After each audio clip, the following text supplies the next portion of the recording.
Hi friends, तो कैसे हैं आप सब। उम्मीद करता हूं कि आप सभी अच्छे होंगे।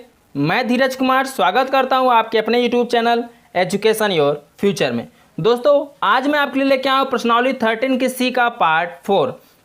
यदि आपने पार्ट 1, पार्ट 2 एंड पार्ट 3 नहीं देखा है तो डिस्क्रिप्शन में उसका लिंक दिया गया है, आप वहां से जाकर देख सकते हैं। ठीक है दोस्तों, तो आज हम आप पार्ट 4 में आपको क्वेश्चन नंबर 11 से बताएंगे। तो दोस्तों, वीडियो में शुरू से लेकर अंत तक बने रहें। यदि आप कॉपी पेन लेके नहीं बैठे हैं तो प्लीज़ कॉपी पेन लेके बैठ जाइए। तो देखिए दोस्तों, क्वेश्चन नंबर 11 में क्या बोला है।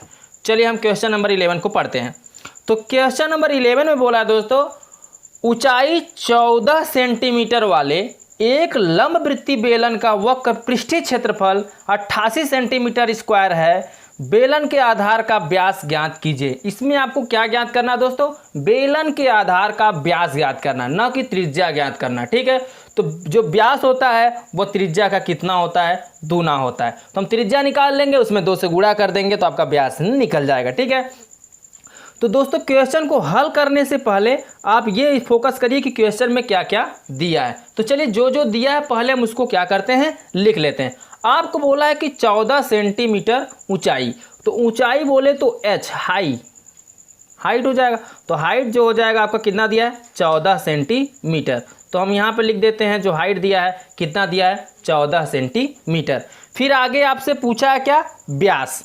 ठीक है, तो चलिए व्यास पूछा है तो डी बराबर क्या लगा देंगे? Question mark.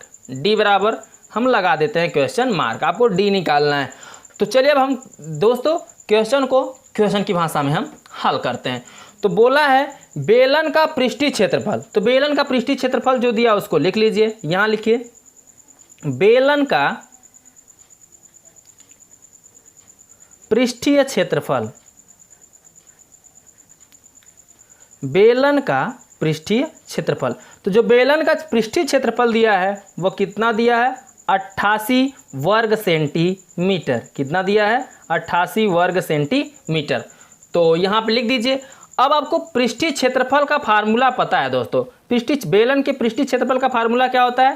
2πr/h होता है। ठीक है, बेलन का पृष्ठीय क्षेत्रफल का जो फार्मूला होता है वो होता है 2πr/h, और 2πr/h इक्वल टू कितना दिया है? 88। ठीक है, चलिए हम सभी मानों को अब यहाँ से रखते हैं। तो करना क्या है? 2 दिया है, 2 को आप ऐसा रहने दीजिए। ठीक, और ऊंचाई दिया है तो ऊंचाई को हम ले लेंगे, और ये पृष्ठीय क्षेत्रफल इसीलिए दिया था जिससे आप यहाँ से त्रिज्या निकाल सको। पाई का मान आपको पता ही है, 22 बटे कितना है? 7। आर आपका क्या है? त्रिज्या आपको पता नहीं है तो त्रिज्या आर को ऐसे रहने दीजिए। एच कितना दिया है यहाँ पे? 14, तो आपको लिख देना 14 बराबर 88। इतना क्लियर हो गया।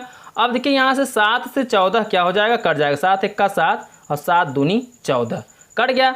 तो जो बचा उसका गुणा कर दीजिए। तो 22 दूना 44 और 44 दूना कितना हो जाएगा? 88। देखिए यहाँ 2 गुणते 22 बचा है 2, तो 2 दूनी 4 और 22 चौके कितना हो जाएगा? 88 लिख दीजिए, और गुणते यहाँ पे कितना है? आर बराबर 88 निकलेगा। ठीक है, तो देखिए 88 से 88 यहाँ पे क्या हो जाएगा?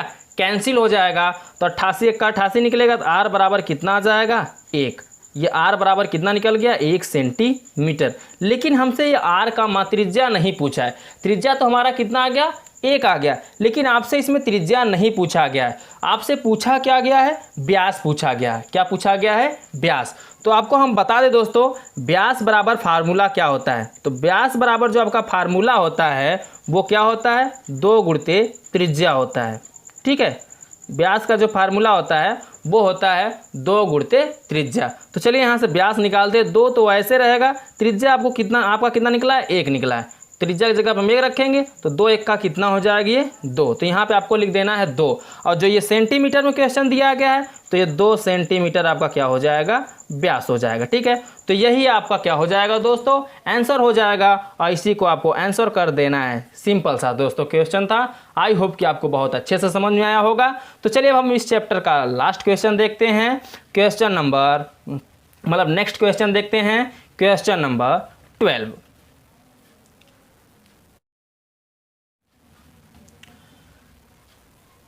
अब देखिए दोस्तों क्वेश्चन नंबर 12 में क्या बोला है, चलिए हम उसको पहले पढ़ते हैं। तो क्वेश्चन नंबर जो 12 है बोला इसमें धातु की एक चादर से 1 मीटर ऊंची और 140 सेंटीमीटर व्यास के आधार वाली एक बंद बेलनाकार टंकी बनाई जानी है। इस कार्य के लिए कितने वर्ग मीटर चादर की आवश्यकता होगी? इसमें आपको कितने मीटर चादर की आवश्यकता होगी ये आपसे पूछा है। तो ऊंचाई दिया है और व्यास दिया है, तो हम क्या कर सकते हैं दोस्तों, व्यास से त्रिज्या निकाल लेंगे, ऊंचाई आपको पता ही है। तो हमसे इसमें क्या बोला है, कुल कितने, यही बोला ना, कुल कितने वर्ग मीटर वाली चादर की आवश्यकता होगी, यानी संपूर्ण पृष्ठ पूछा है। कुल बोल दिया है तो कुल यानी जो पृष्ठ होगा तो क्या निकलेगा, संपूर्ण पृष्ठ बोला है। ठीक है, तो कुल संपूर्ण यानी कुल कितने धातु लगेंगे चादर के, यही चादर का जो धातु लगेगा उस पर चादर जो लगेगी, यही आपसे पूछा है। तो आपको पता क्या होना चाहिए, हाइट पता होना चाहिए, यानी ऊंचाई पता होना चाहिए, त्रिज्या पता होना चाहिए। और यदि आपको हाइट और त्रिज्या पता है तो आप संपूर्ण पृष्ठ आसानी से निकाल सकते हैं। तो चलिए दोस्तों, जो कुछ दिया है उसको हम सबसे पहले यहाँ पे लिख देते हैं। तो यहाँ पे सबसे पहले आप लिखिए हल। हल लिखने के बाद आपका जो दिया गया है उसको आप लिख दीजिए। तो देखिए सबसे पहले दिया गया है आपका क्या, हाइट यानी एच दिया गया है कितना, 1 मीटर। तो यहाँ लिख दीजिए 1 मीटर। जो हाइट दी गई कितनी दी गई है, 1 मीटर। और आपसे दिया है व्यास, व्यास दिया गया है 100 कितना दिया गया है, 40 सेंटीमीटर। ठीक है, व्यास कितना दिया है, 140 सेंटीमीटर। लेकिन हमें व्यास नहीं चाहिए, हमें चाहिए क्या, त्रिज्या चाहिए। लेकिन ये देखिए हाइट मीटर में दिया है और व्यास सेंटीमीटर में दिया है, तो इसको अंत में हम क्या करेंगे दोस्तों, अभी हम पहले त्रिज्या निकाल लेते हैं। त्रिज्या बराबर क्या होता है, व्यास बाई 2, यानी डी का मान कितना रखेंगे, 140, और नीचे कितना 2 से काटेंगे तो कितना आ जाएगा, 70 दूना 140, यानी 70 सेंटीमीटर आ जाएगा। लेकिन हमें इसको सेंटीमीटर बनाना चाहिए, हमें उसको मीटर में चेंज करना है। मीटर में चेंज करने के लिए इसमें हम 100 से क्या करेंगे, भाग देंगे। तो जब 100 से भाग देंगे तो एक 0 से 0 कट जाएगा, नीचे बचेगा कितना, 1 0। ठीक है, तो 1 0 बचने का मतलब है कि वहाँ एक अंक पे हम क्या लगा देंगे, दशमलव, तो यानी 0 दशमलव कितना हो जाएगा, 7 मीटर। ठीक है, तो ये जो निकला आपका त्रिज्या निकल गया 0.7 मीटर। अब आपको त्रिज्या भी मिल गया, हाइट भी पता है आपको। तो चलिए अब इसी का प्रयोग करके हम क्वेश्चन को हल कर लेते हैं। ठीक है, कैसे हल होगा, बने रहिए मेरे साथ। तो देखिए दोस्तों, अब आपसे बोला क्या है कि बंद बेलनाकार टंकी के लिए चादर कुल कितनी चादर लगेगी। तो बंद बेलनाकार अगर पूरी हमें लगानी है चादर, तो इसको क्या निकालना होगा, हमें कुल संपूर्ण पृष्ठ निकालना होगा। क्या निकालना होगा, संपूर्ण पृष्ठ निकालना होगा। तो चलिए अब हम निकाल लेते हैं यहाँ से क्या, जो ये चादर लगेगी इसका कुल संपूर्ण पृष्ठ निकाल लेते हैं। ठीक है, तो लिखिए चादर का कुल संपूर्ण पृष्ठ। ठीक है, और मतलब बंद टंकी के लिए कुल कितने चादर लगेंगे, यही बोला है ना कि मीटर चादर की आवश्यकता होगी। तो कुल चादर कितनी आवश्यकता होगी, इस चादर का संपूर्ण पृष्ठ निकाल लीजिए, पूरी टंकी या टंकी का निकाल लीजिए। यहाँ दोस्तों टंकी का निकालेंगे तो चादर का अपने आप पता चल जाएगा। तो यहाँ निकालिए टंकी का कुल संपूर्ण पृष्ठ। तो टंकी का जब संपूर्ण पृष्ठ निकालेंगे तो कुल कन्फर्म हो जाएगा। ठीक है, तो टंकी बंद टंकी के लिए कुल कितना लगेगा, तो टंकी का संपूर्ण पृष्ठ निकालेंगे। तो टंकी का संपूर्ण पृष्ठ का फार्मूला क्या होगा, 2πr ब्रैकेट में क्या हो जाएगा, h+r हो जाता है। इसका फार्मूला यही होता है। अब क्या करना, जो इसका मान दिया उसको रख लीजिए, 2 ऐसे रहेगा, पाई का मान आपको पता है 22 बटे कितना हो जाएगा 7, और r का मान अभी हमने निकाला कितना 0.7, तो यहाँ पर रख देना है 0.7, और h का मान कितना दिया है 1, तो 1 रख दीजिए, प्लस r का मान कितना 0.7 कर देना है। ठीक है, अब देखिए इसको काट दीजिए, 7 से 7 कट जाएगा, बचेगा कितना 0.1, 7 1 का 7, उसके पहले जो 0 था उसको लिख लीजिए। अब क्या करना है, इसको लिखिए 22 दूना 44, 44 कर दीजिए, गुड़ते 0.1, फिर गुड़ते 1 में 0.7 जोड़ेंगे तो कितना आ जाएगा 1.7 आ जाएगा। अब इसका पूरे का आप क्या कर दीजिए, गुणा कर दीजिए। तो चलिए दोस्तों हम डायरेक्ट गुणा कर देते हैं, नहीं तो आपका वीडियो लंबा होगा, गुणा बताएंगे तो गुणा तो आप लोग कर ही सकते हैं।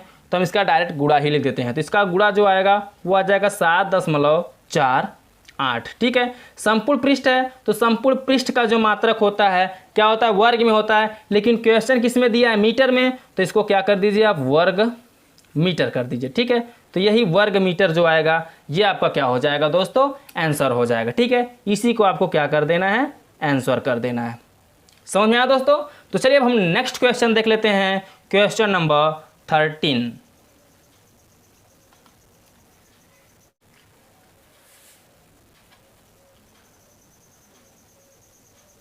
अब देखिए दोस्तों क्वेश्चन नंबर 13। क्वेश्चन नंबर 13 में क्या बोला है, इसने बोला है धातु का एक पाइप 77 सेंटीमीटर लंबा है, इसके एक अनुप्रस्थ काट का आंतरिक व्यास 4 सेंटीमीटर है और बाहरी व्यास 4.4 सेंटीमीटर है। आकृति में देखिए ये भी बोला है। तो चलिए दोस्तों इसमें कुल 3 क्वेश्चन पूछा गया है। तीनों क्वेश्चनों को हम बारी बारी से हल करेंगे। पहले जो जो दिया है पहले हम उसको क्या करेंगे दोस्तों, लिख लेंगे। ठीक है, तो चलिए जो जो दिया है उसको लिखते हैं। पहले आपको दिया है क्या, ऊंचाई दिया है। ठीक, तो पहले आप ऊंचाई लिख लीजिए। चलिए हम लिख लेते हैं। ऊंचाई जो दिया है आपका कितना दिया है, 77 सेंटीमीटर। कितना दिया है, 77 सेंटीमीटर। चलिए ये आपका ऊंचाई हो गया 77 सेंटीमीटर।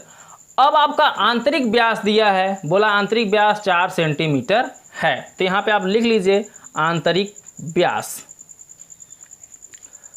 आंतरिक व्यास बराबर 4 सेंटीमीटर। तो हमसे व्यास से नहीं मतलब होता, हमसे मतलब है किससे, त्रिज्या से। तो आप आंतरिक त्रिज्या निकाल लीजिए। तो आंतरिक आप जब त्रिज्या निकालेंगे तो व्यास का क्या हो जाएगा, आधा, यानी 4 बटे क्या कर देंगे, 2 2 दूनी 4। ये 2 सेंटीमीटर आंतरिक क्या निकल जाएगी, त्रिज्या निकल जाएगी। ठीक है, और आपका क्या दिया है, अब बाहरी व्यास दिया है 4.4 सेंटीमीटर। तो यहाँ पे आप लिख लीजिए बाहरी व्यास।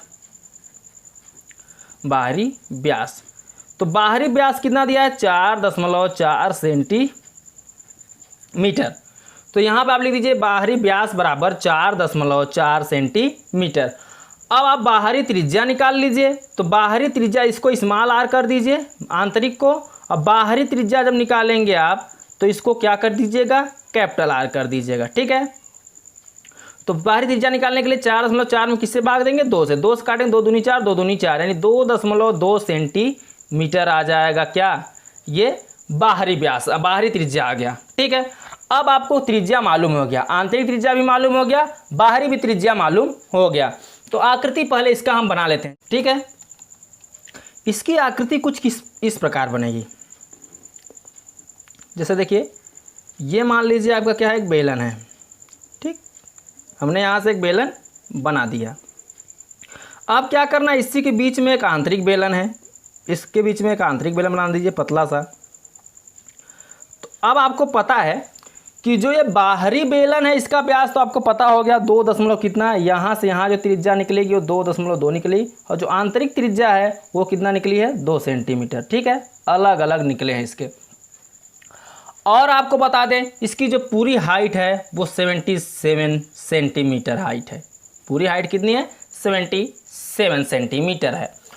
अब आपको इसी को लेके चलना है, इसी कंसेप्ट को लेकर चलना है और इसी के द्वारा हल करना है। तो चलिए हम इसके पहले क्वेश्चन पे फोकस कर लेते हैं कि पहले क्वेश्चन में क्या बोला है। ठीक है, तो पहला क्वेश्चन हम देख लेते हैं दोस्तों कि क्या बोला है। पहला, आंतरिक वक्र पृष्ठीय क्षेत्रफल क्या निकालना है, आंतरिक वक्र पृष्ठीय क्षेत्रफल। ठीक है, पहला आपका निकालना है आंतरिक वक्र पृष्ठीय क्षेत्रफल। तो चलिए यही निकालते हैं। करेंगे क्या, सबसे पहले आंतरिक वक्र पृष्ठीय क्षेत्रफल निकालने के लिए तो आपको इसका फार्मूला पता ही है। आंतरिक वक्र पृष्ठीय क्षेत्रफल का क्या होता है, 2πr/h होता है। ठीक है, तो 2 को आप ऐसे रहने दीजिए, पाई का मान आपको तो पता ही है, r।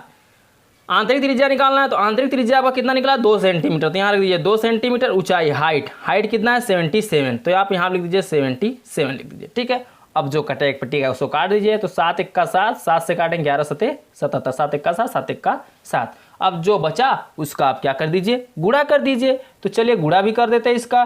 तो 22 दूना कितना हो जाएगा, 44, और 44 दूना कितना हो जाएगा, 88, 88 लिख दीजिए। अब बचा कितना गुणा में, 11, 11 कर दीजिए। अब इसका भी गुणा कर दीजिए। तो गुणा करेंगे इसका कितना आएगा, 11 × 8 = 88 हासिल 8, 11 × 8 = 88 8 96 कितना आ जाएगा, 968।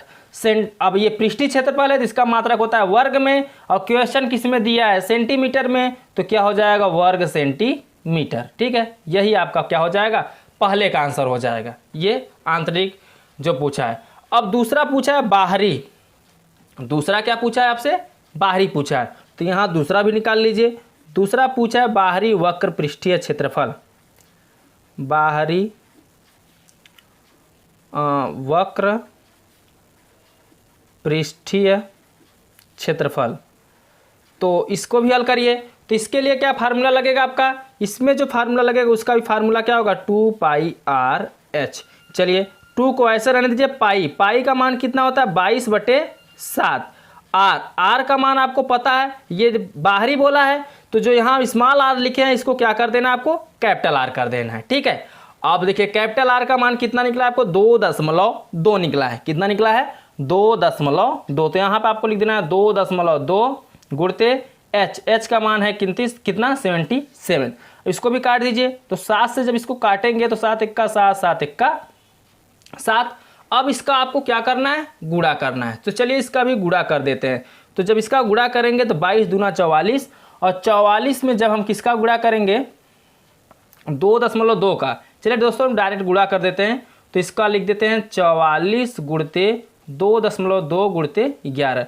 इसका जब हम डायरेक्ट गुणा करेंगे 2.2 को इसका 44 में, तो आ जाएगा 900। 22 का गुणा करेंगे 44 में तो कितना आएगा, 968। लेकिन एक अंक पे दशमलव, तो यहाँ पे एक अंक पे तो क्या लगा देना है, दशमलव लगा देना है, और गुणते कितना है, 11 कर देना है। चलिए इसका टोटल गुणा करेंगे तो कितना आ जाएगा, डायरेक्ट गुणा कर देते हैं दोस्तों, तो आ जाएगा 106। क्या आएगा, 106 4.8।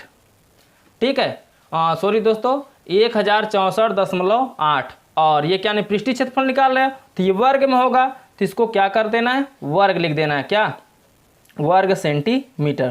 तो लिख दिया सेंटीमीटर का वर्ग, ये वर्ग सेंटीमीटर हो गया। ये आपका दूसरे का आंसर हो गया। अब आपसे इसमें तीसरा बोला है कुल पृष्ठीय क्षेत्रफल निकालने के लिए। तो चलिए दोस्तों अब हम निकालते हैं कुल पृष्ठीय क्षेत्रफल।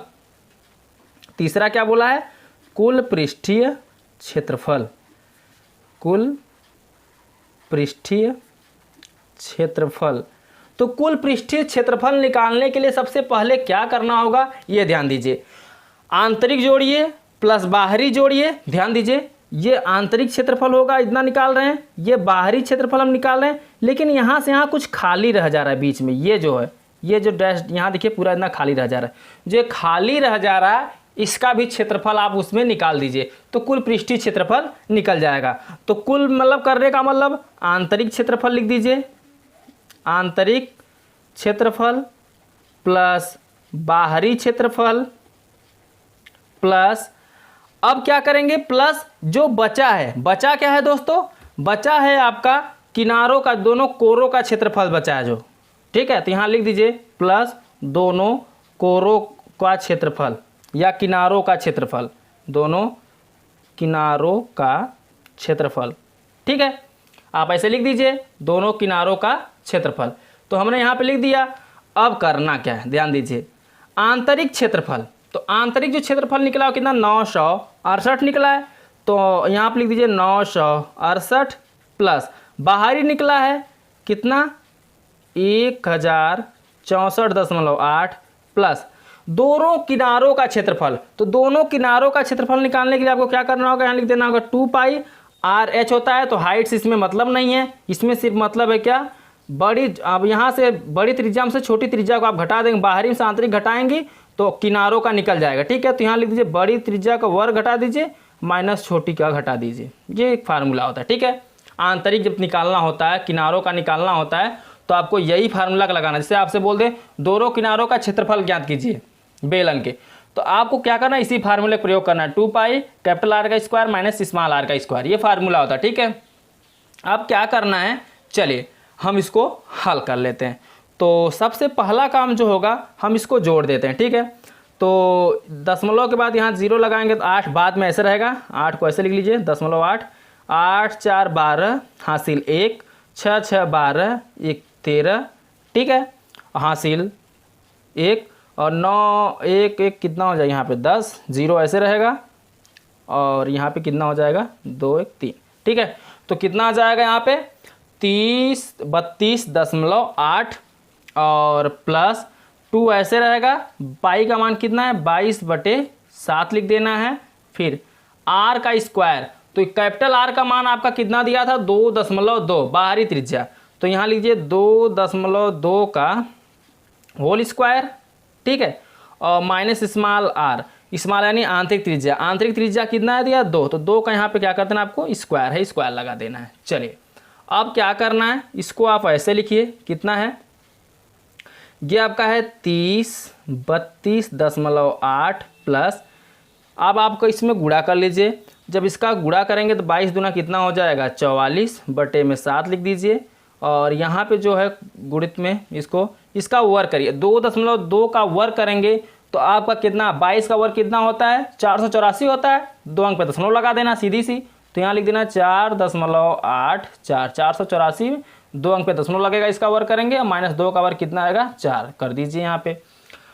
अब क्या करेंगे, इसको ऐसे लिखिए 32.8 प्लस यहाँ पे कितना है 44/7 ऐसे रहेगा। 4.84 में से 4 घट जाएगा तो बचेगा सिर्फ कितना 0.84। ठीक है, अब ये 7 से कट जाएगा, 7 से इसको काटेंगे 7 1 का 7, 7 दूनी 14, तो बचेगा क्या यहाँ पे 32.8 प्लस 44 गुणते 0.12। ठीक है, 0.12 बचेगा। अब इसी का क्या कर दीजिए, आप गुणा कर दीजिए, तो इसको लिख लीजिए 32.8 प्लस, अब इसका इसमें गुणा करेंगे तो कितना आएगा, देखिए 12 चौके 48 हासिल 4, 12 चौके 48 4 कितना हो जाएगा 52। ठीक है, 2 अंक पे दशमलव है तो आप यहाँ पे 2 अंक पे क्या लगा देंगे दशमलव लगा देंगे। अब इसको आप टोटल कर दीजिए, चलिए टोटल करते हैं। दशमलव के बाद 1 अंक, दशमलव के बाद 2 अंक, तो अपने से यहाँ पे एक 0 बढ़ा दीजिए, 2 अंक दशमलव के बाद हो जाएगा, तो 0 8 जोड़ेंगे तो 8 ही आएगा। 8 2 10 का 0 हासिल कितना हो जाएगा 1 हो जाएगा, और 5 2 7 और 1 कितना हो जाएगा 8 हो जाएगा। ठीक है, और इधर सेम टू सेम सब वैसे ही रहेगा। ठीक है, तो यहाँ पे आप लिख देंगे कितना ये कितना हो जा रहा है यहाँ पे 30, और यहाँ पे कितना आएगा आपका, एक बार इसको आप कंफर्म कर लीजिएगा। इसको जोड़ेंगे तो कितना आया था 8 4 12 हासिल 1, फिर 6 6 12 13 हासिल 1, और 9 1 10 के 0 हासिल 1 1 1 2, यहाँ सॉरी 2 रहेगा, हम यहाँ पे 3 जोड़ दिए हैं, यहाँ पे 2 कर दीजिए आप, तभी सोच रहे हैं कहाँ से मिसस्पेल्ड आ रहा है, तो यहाँ पे क्या रहेगा आपका 2 रहेगा। ठीक है, तो 20 38, और बीच में यहाँ पे 2 अंक पे दशमलव था तो 2 अंक पे क्या लगा दीजिएगा दशमलव लगा दीजिएगा। ठीक है, तो ये क्या हो जाएगा वर्ग सेंटीमीटर, क्षेत्रफल निकाल रहे हैं तो वर्ग में आएगा, ये वर्ग इतना वर्ग सेंटीमीटर क्या हो जाएगा आपका आंसर हो जाएगा। ठीक है, समझ में आया दोस्तों, तो यही आपका क्या हो गया आंसर हो गया। ठीक है दोस्तों, तो इस वीडियो में आज के लिए बस इतना ही। दोस्तों वीडियो पसंद आया हो तो वीडियो को लाइक कर देना, चैनल को अभी तक आपने सब्सक्राइब नहीं किया तो प्लीज़ चैनल को सब्सक्राइब कर दीजिए, और साथ में बेल आइकन को भी प्रेस कर दीजिए, जिससे मैं जो भी वीडियो अपलोड करूं वह सबसे पहले आप तक पहुंचे।